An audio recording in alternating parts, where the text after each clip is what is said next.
It all started with cards and memorization. From the steel mills of Pennsylvania to one of the greatest minds the world has ever seen. Introducing Jim Karol, author, speaker, and mentalist turned memory expert. Jim has been featured on The Today Show, The Ellen Show, Howard Stern, and hundreds of other publications. He has been studied by Florida Hospital for his brain and memory and is a frequent speaker at MIT. Jim has also performed at several USO tours, working closely with our military and wounded warriors. Working with Jim Karol and spending time with him gives me hope in general. I call Jim the holy grail of the neuroscience world. He's now taking his knowledge and skills to the podcast world, interviewing some of the most impressive minds and allowing them to tell their stories about how they beat the odds.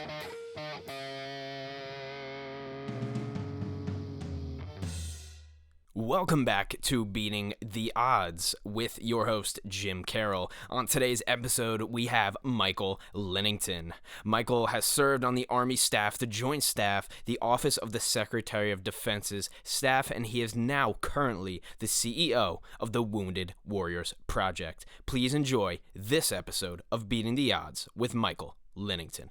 So, hey, how you guys doing today? I got a very, very special guest today, a good friend of mine, Michael Linnington. He's the CEO of the Wounded Warrior Project. Michael, great to see you again, man. It's good. When was the last time we were together? I think it was that event down in at the Verizon headquarters, right? The run. It was. And I was telling my wife last night I was going to talk to you today. I was telling her about the dice and the cards, and she didn't believe me. I said, no, I'm telling you, he throws you a dice. You turn it to any number you want, and then he tells you what the number is.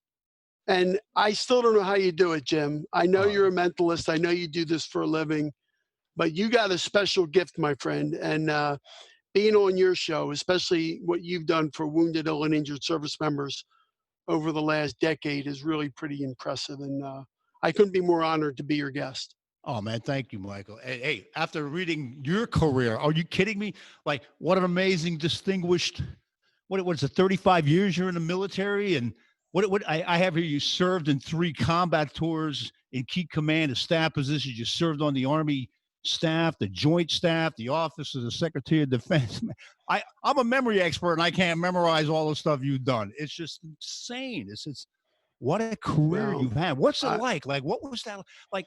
How did you transition from 35 years of that to a civilian life? How do you even do something like that? That's amazing. Well, for me, the military was the best thing that ever happened to me. I mean, I was one of 6 boys in South Jersey, Rita and Jack Linnington. I am an Eagles fan. I love your sweatshirt, my brother. There it is. It's fantastic. Eagles. I went to military high school, Valley Forge in Wayne, Pennsylvania, and then I went to West Point for 4 years. And you know, like a lot of West Pointers, I didn't plan to make the military career. I wanted to serve, 5 years, 10 years, and then try something else. But the more time you spend with soldiers and their families, the more you fall in love with it. So for me, it just became, 5 years turned into 10, 10 turned into 20. And next thing you know, my wife and I were at 35. And leaving the military was a tough time, I think, as it is for every soldier, sailor, airman, Marine, no matter what your rank. But for us, being part of Wounded Warrior Project is just an extension of our service of 35 years. So it's been a great honor to continue to be around young men and women that have served our country, got wounded, got sick, been injured, and need help. And that's what we're there for. Now, you're going to relate to this. Now, you mentioned you went to West Point and graduated from West Point. What was that like to graduate from West Point and then come back as the commandant for the cadets? That must have been like, wow. And talking about West Point, I don't know. I think I might have told you this. I performed there 67 times in my career. What a place.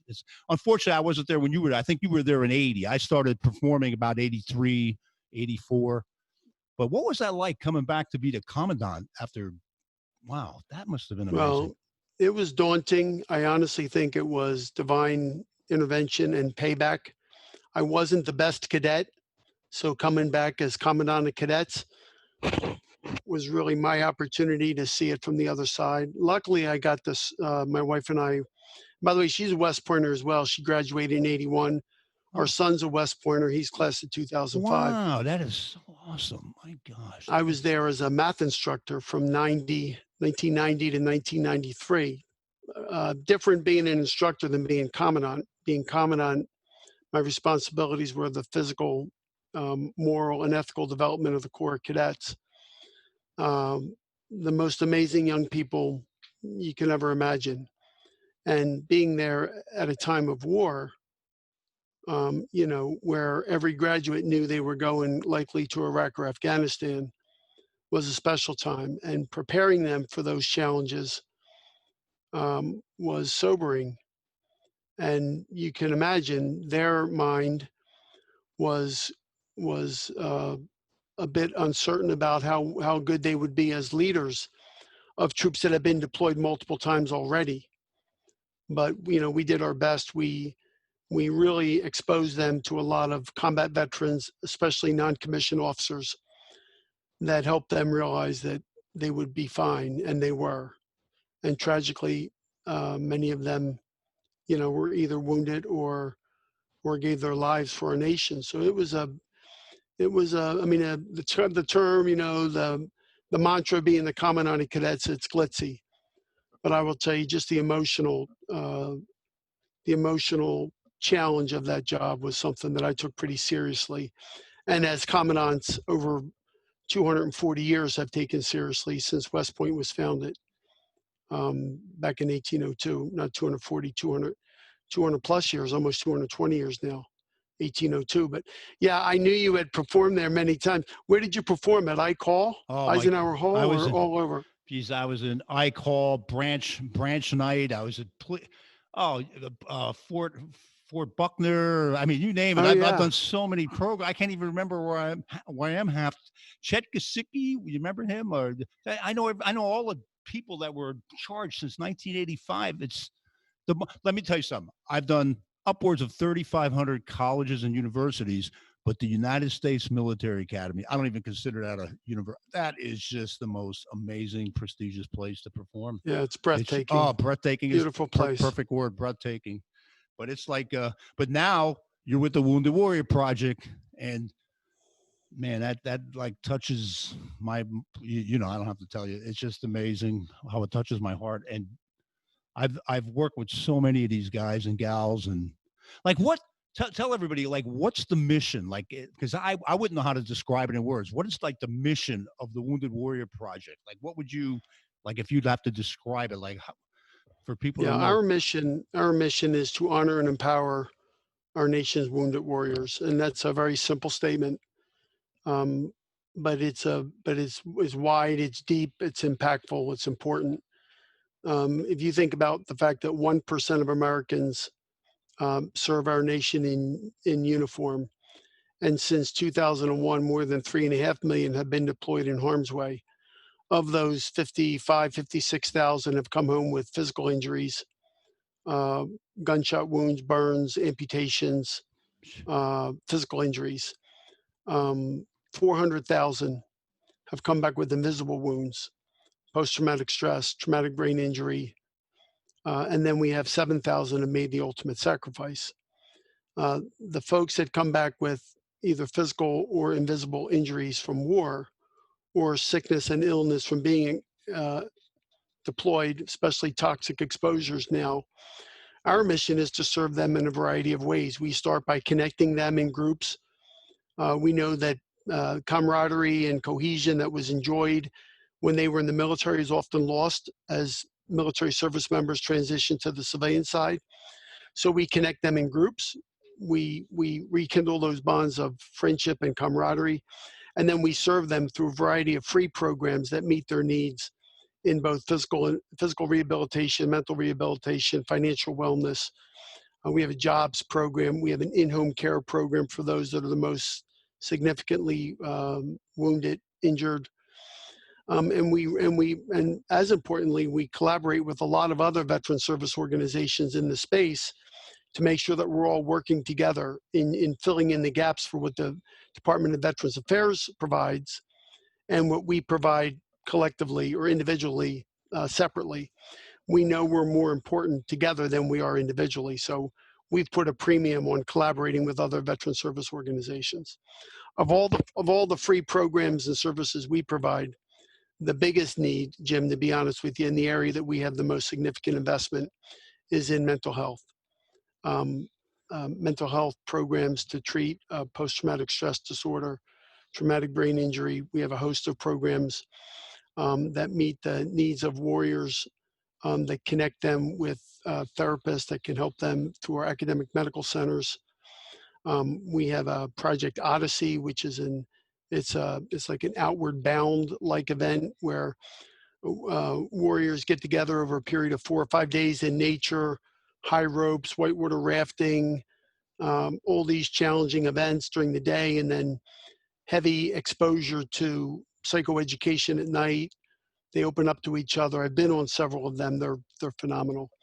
We have a talk program that provides peer mentoring. We have 75, 80 peer support groups that meet all over the country, led by veteran Wounded Warrior volunteers. These are alumni, members of Wounded Warrior Project that aren't paid but give their time to bring groups of veterans together in the locations where we don't have offices. We're in 25 offices across the country. Our headquarters is here in Jacksonville. We really have a very wide reach and very wide scope of the programs we provide. And I think the thing I'm most proud of is the fact that we can adapt very quickly to the changing needs of warriors or the changing environment that we're working in. You know, COVID-19 hit us incredibly hard because it really shut down our in-person program events we were offering to our wounded warriors. So they were no longer able to get together in groups physically at locations, restaurants, parks, beaches, those type things. So we had to transform all of our program delivery to a virtual program delivery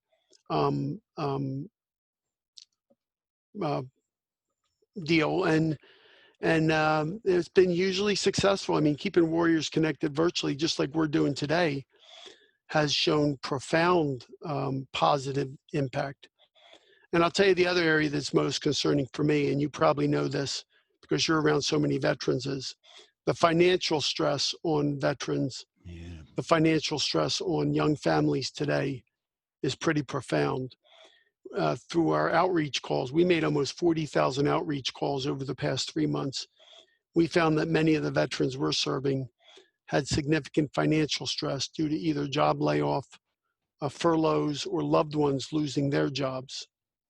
So with the support of our board and organizations like Verizon and others, we granted $11 million, more than $11 million, to more than 11,000 families, $1,000 immediate stipends to families in need to help them with rent, utilities, food, clothing, you know, those to keep the lights on, keep them from severe financial stress as these jobs. I know Philip, I'm talking way too much. No, people have to know this. I mean, I've seen you on a commercial a couple times, but the whole public has to know that the Wounded Warrior Project exists. Everybody has to know this exists. This is so needed. Like you said, it's needed, period, but especially in these times with the financial hardships and like you said, the mental health. Wow, that's my area that my heart is all for that, and that's why I'm doing what I'm doing. But isolation, the COVID mandated isolation, Jim, of the last couple months has really been a challenge for a lot of folks. I mean, you're out and about all the time, and you know, if you can't get groups together, then you know, if you the mental health challenges you already have of being deployed, we've seen a 38% increase in referrals for our mental health programs, almost a 40% increase in referrals to partner mental health providers. The VA has seen, I think it's a 200% increase in the need for mental health counseling because of COVID-related isolation. It's something we all need to stay focused on, and certainly you championing those efforts in mental health and brain health is something we appreciate, and we follow your lead in that regard. Oh man, like that's what I'm trying to do now, Mike. I'm trying to come up with ideas of how to fill that, especially when you're alone like that. I know so many people that are alone. That's the worst thing, to be alone. And Now I'm trying to come up with virtual games and things you can do. And at the same time, you're having fun with the game, but not realizing it's actually exercising your brain and your neural I don't want to get into the brain stuff right now, the brain health, but this is what I'm all about. This decks of cards, entertaining, the physical stuff. Like I think we were at the Invictus, or not, what was it? The Warrior Games. I think Right. a couple times together. So Yep. needed. I just hope that isn't postponed or canceled this time around. When is it, in the fall or something? It's coming up, or Yeah, they just unfortunately canceled the games in oh, San Antonio that were scheduled in September. geez. But they're looking to, get back on their feet as quickly as they can. One of the things you've spoken about openly, which I think a lot of, certainly our team has come to realize, is the connection between physical fitness, physical wellness, and mental wellness. If you can work your body, you're by default working your brain. And, I think the brain is probably the least understood of all the organs in the body. If the brain is an organ, I'm not even sure it is, but, if you're working your body, you're working your brain. And certainly with warriors with post-traumatic stress disorder or mild, moderate, or severe TBI, you got to keep them moving and active. And that's something I think that was part of your rehab, wasn't it? Oh my God. Yeah. My rehab was I started with the exercise bike when I was 50. I had cardiomyopathy. It's like I had the heartbeat of a 93-year-old man at 50 years old. And then I had Wow. a super enlarged heart, not just an enlarged heart, a super enlarged heart. And I was, joking around about it. Yeah, I got a big heart. No, this is serious. And I started doing this exercise bike, not knowing it would lead to where I am now, Michael. I mean, I didn't have, Yeah. you're talking to a guy that I barely made it out of high school. My dad was military. He was in the Navy, served in World War II. And he would come home every day. I mean, I'd come home every day from school. He'd have a Budweiser in one hand, a cigarette in the other hand, watery eyes, crying. I never knew what it was. Now I do. All right. And he's seen a lot of gentlemen perish right in front of his eyes on his aircraft carrier. But so that's, I think, what was driving me. So anyway, to get back to the health thing. So I'm driving this bike, riding this bike, and it was as boring as heck. So I would take a deck of cards, shuffle them up and look through them. And I wouldn't get off the bike. I disciplined myself. I wouldn't get off the bike until I could memorize like half a deck of cards.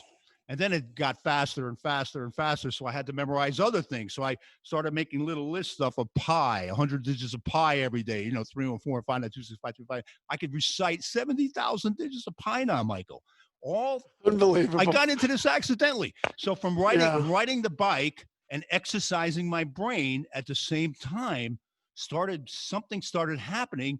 And I felt energized. Like I was, this, like now I can feel the energy coming to me right now. And so to make a long story short, what had happened was when I was about to turn 60, I went to the hospital, to the doctor, because my life insurance was running out. And I go to the guy, I go, hey, my life insurance is going to be like 5 times as much because of this cardiomyopathy. Could I get a test? They do this cardio echo and everything on me. And all of a sudden the doctor goes, an explicit word. I go, what? He goes, look at this. I've never seen this before. I've never seen a reversal of an enlarged heart. So there you go. You talk about the mind and the body. I no longer have cardiomyopathy. My heart is back to normal. And now I lift weights like a son of a gun in that room over here. Every other day I'm in there pounding the weights. I'm 67 years old and I'm in better shape. So you are 1,000,000% right, buddy. Physical and mental are 100% together, and it's so needed. It energizes your body, and it occupies that space in your brain and fills that negative void and gets you some positive stuff going on in there.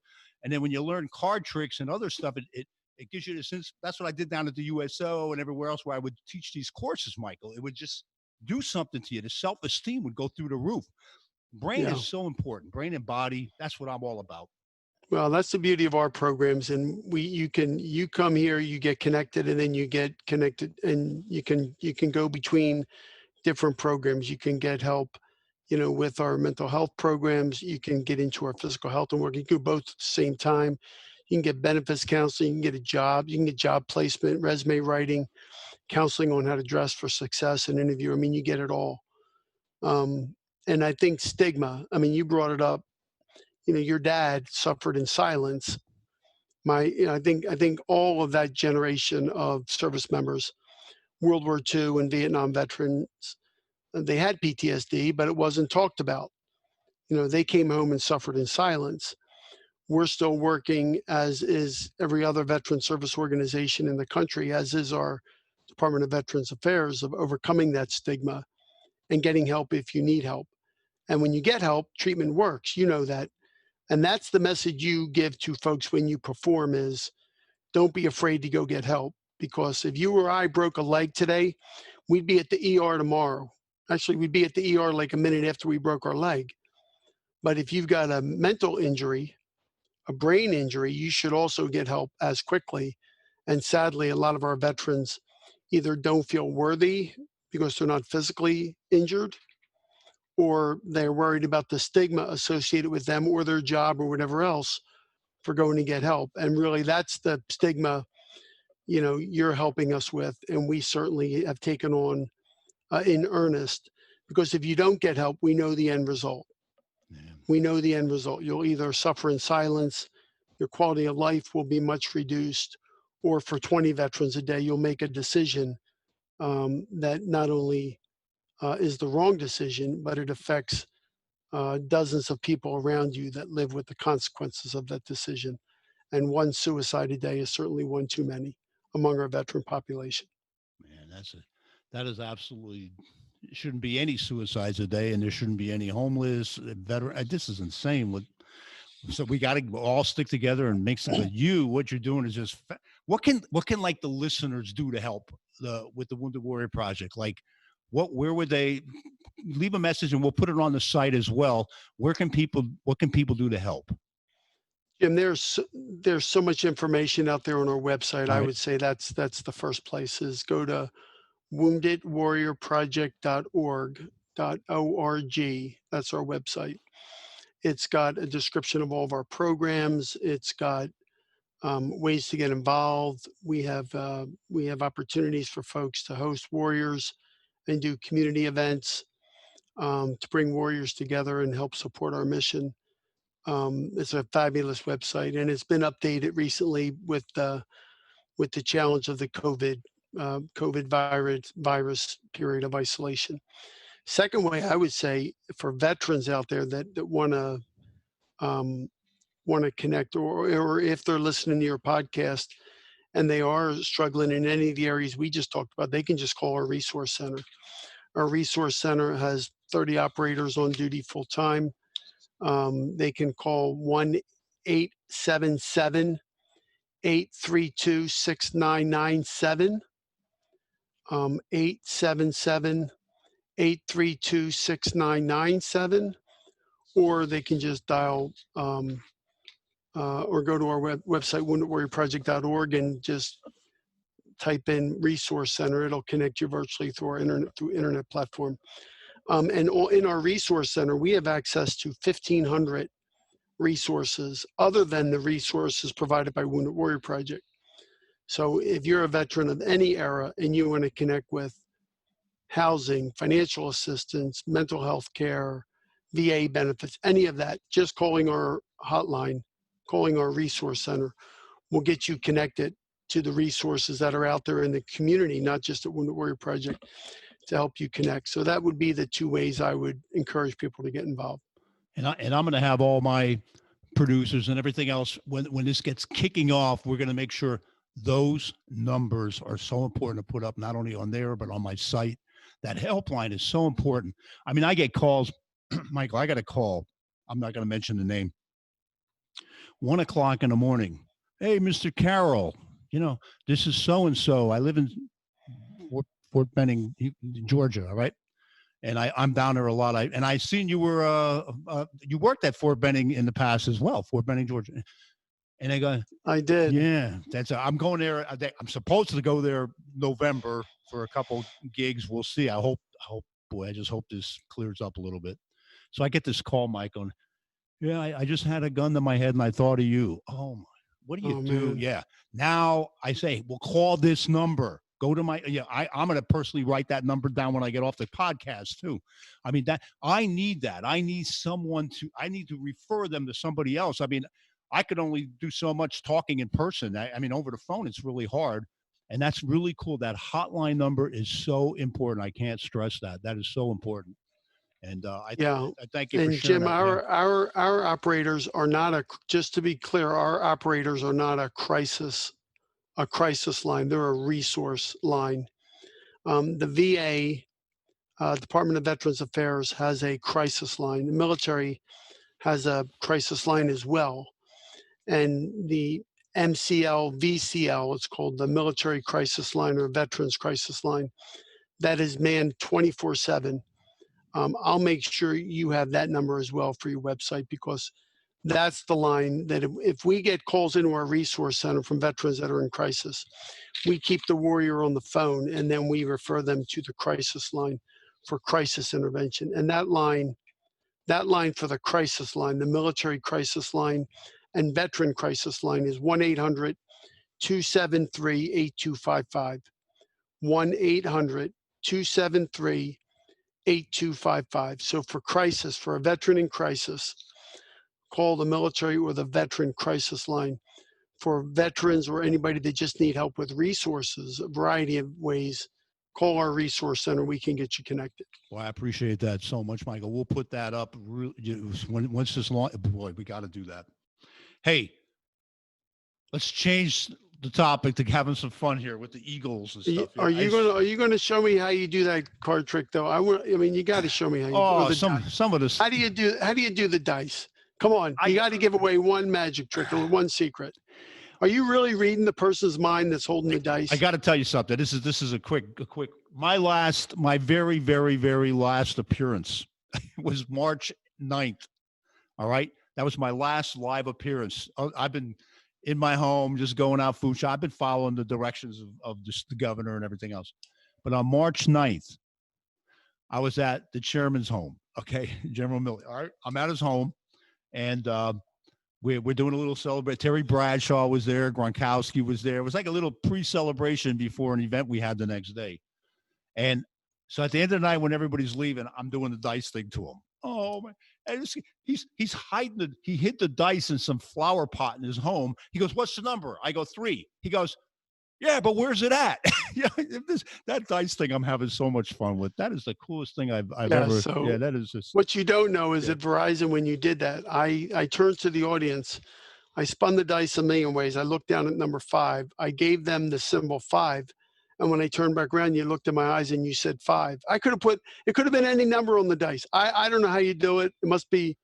You clearly must be a mind reader or something. No, I'm not a mind reader. That's the best trick ever. Here, I'll show you something. Here, watch. I'm going to try. I've never tried this before.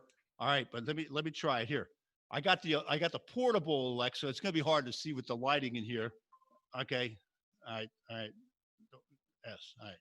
Okay, sure. All right, now there's the portable Alexa. It's hard to see. I'd have to put the lighting down. But here we go. Watch. All right, hold on. Now it's asking me do I enjoy Alexa? But these things are amazing. Okay, so this is the Alexa. Like, say you roll the dice right now, all right? And just hold up your fingers the number that the die would roll. I'm going to show you something really cool. I just came up with this one. Watch. What's the number? That's easy, Jim. It's a 4. Okay. Yeah. All right. See that? That's something new. Now I'm transferring all of this stuff to technology. Remember the thing we did down at the Verizon headquarters where you picked a card and all 1,000 people went to VerizonMagic.com and their card appeared?